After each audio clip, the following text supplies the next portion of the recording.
Hello and welcome to the second course in Applied Sustainable Ranching. This course is focused on environmental sustainability, and it's my pleasure to teach the first module in it entitled Biodiversity.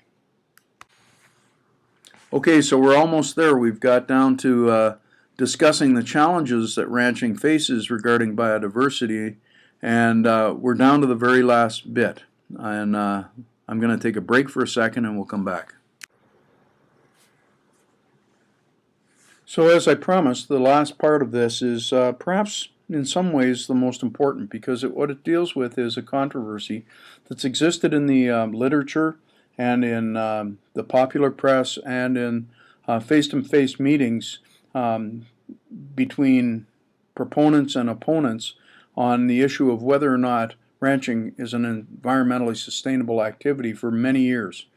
It is a classic form of a debate where pro sides and anti sides, and what I'd like to do is focus our last assignment on this. But before we do, let me just go over a couple of the major features of the arguments on either side. On the one hand, it's undeniable that ranching has environmental effects.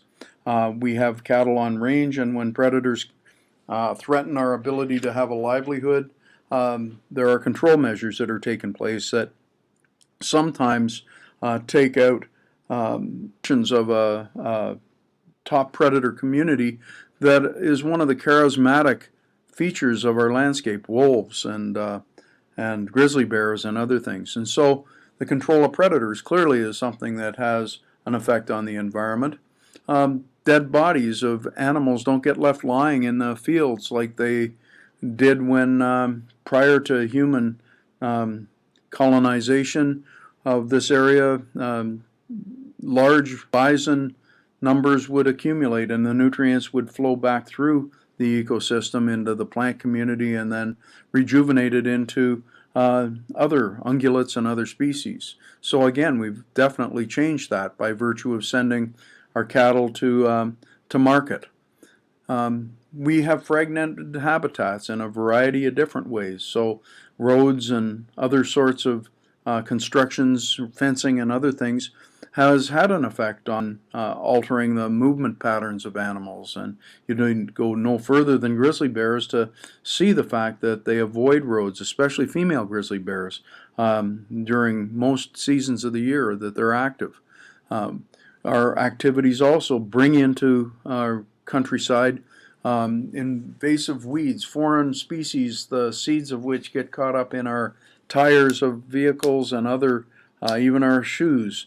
And we track into areas, and you only have to walk across an area that has a heavy trail to realize that that's one of the places where these weedy species can get a foothold into the environment and spread from there. And we do want to control the spread of those weeds, so we use various sorts of chemical defenses to try and do that. And those become potential pollutants in watercourses and can affect things like amphibian populations. We change fire regimes. We build structures of our assets on the land so that we don't want fire running and creating the mosaic that, as we discussed earlier, is one of the foundations of the small patchy types of biodiversity that exist on landscapes. And so by altering that, we change the distribution and successional stages that exist. And finally, water flows. Instead of having large burst wetlands in places, we often channelize water into places that could be dugouts or other watering sources, or to create forage by tiling areas and altering water flows that way so that we can increase the forage production. So it's undeniable that there are those effects, some of which can be mitigated and other ones can't. And those costs and those deficits have to be compared with the kinds of positive things that are the result of sustainable ranching, or ranching using the best methods available. So for example, simply the fact that ranches exist, maintain large continuous tracts of landscape that allow populations of a whole variety of animals and plants to become large enough that they can be genetically sustained.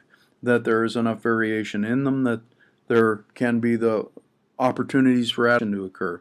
And similarly, that by virtue of these open spaces being maintained, it protects some of the most crucial habitats from encroachment of human development.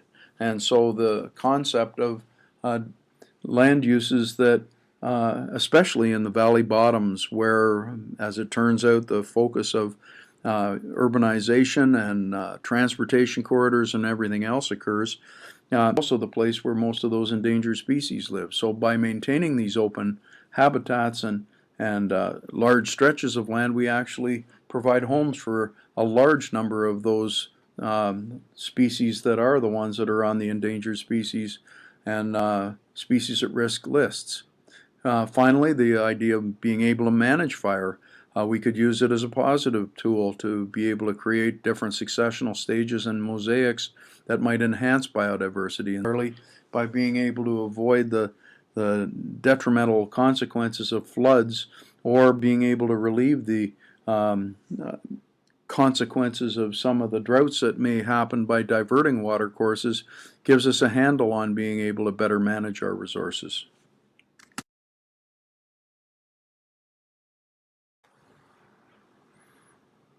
So the last assignment in this module has to do with looking at this debate, reading some of the literature that's been published on it, and coming to a reasoned case on your own, one that you might have in your back pocket if you were ever to be caught out in a position where you had to debate somebody about whether or not ranching is sustainable.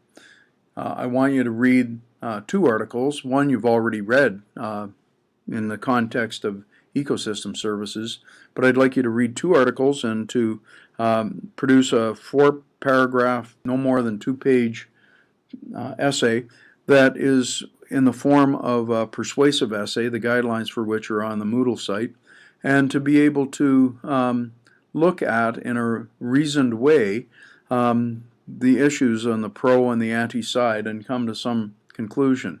In fact, I think because you're in this program, you think that ranching is a sustainable activity, and so the goal will be to together the best practices that are necessary to make that a reality. In fact, the remainder of this course is to address that reality that we just talked about, the best practices with regard to wildlife and riparian and watersheds, the ecology and management of grazing on ranges, how to deal with invasive species, and this interface that occurs in open landscapes between agriculture and urbanization. And finally, to look at some of the best direct benefits that come on grasslands from the availability of them for traditional uses and medicinal plants. So thank you very much. I look forward to meeting you on the 6th of May.